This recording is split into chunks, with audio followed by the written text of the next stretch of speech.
Hi everyone, my name is Alex Abramovich and today I'll be covering the topic of smart grids.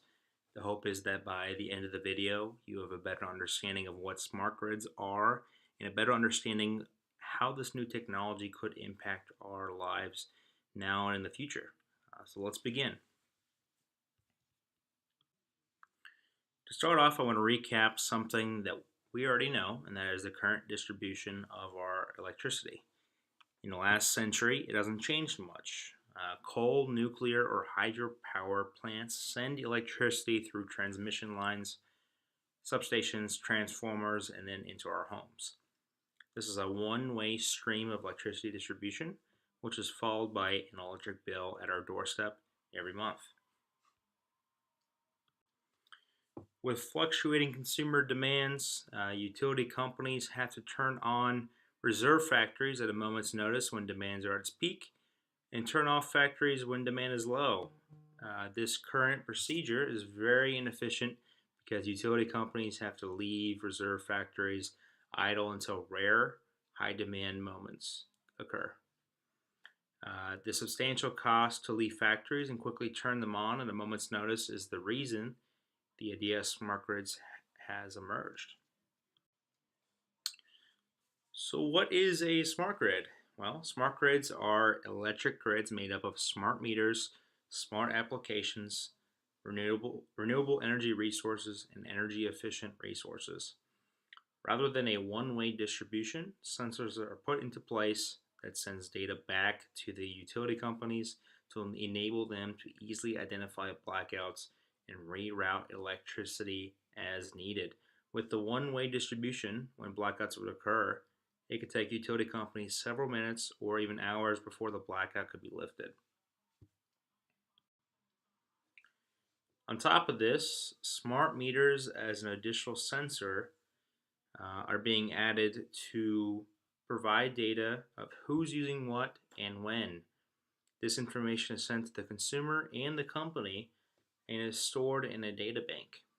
Consumers could use the information to better understand their energy consumption habits and better understand the variable price fluctuations throughout the day. This could also allow cost saving consumers to run a dishwasher or a washing machine, as an example, at low peak times when the price of using electricity is at its lowest, maybe between 9 a.m. and 12 p.m.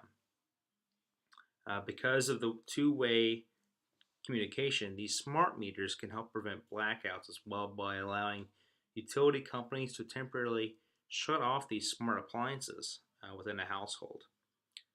By temporarily lowering the energy usage in one area, the utility company can reallocate energy as needed to manage consumer demands.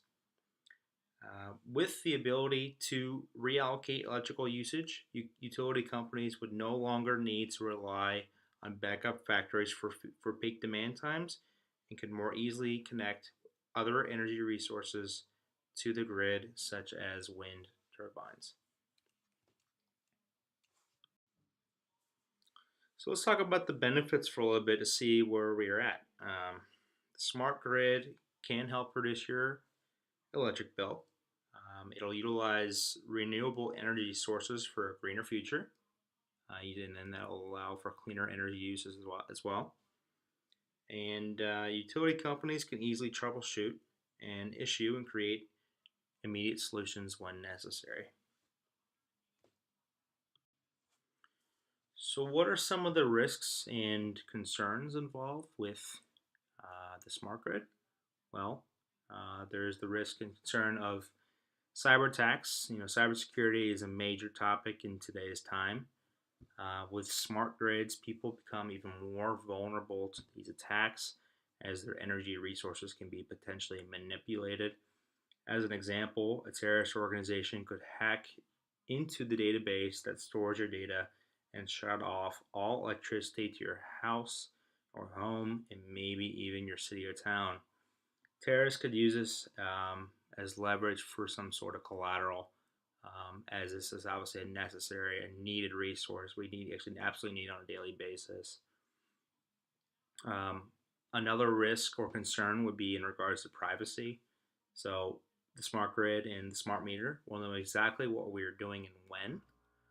If you can just imagine as an example, with these privacy concerns, just imagine, like for example, a murder case being solved because the utility company could easily identify that a specific electrical tool was being used in the home of the time of the incident.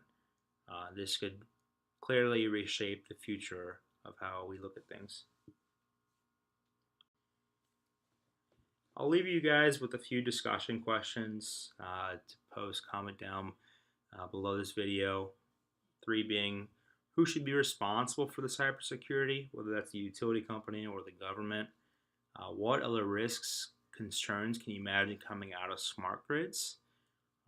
Are there really any alternatives? I'd like to hear what you have to say on this topic. It's a lot more interesting than I thought it'd be.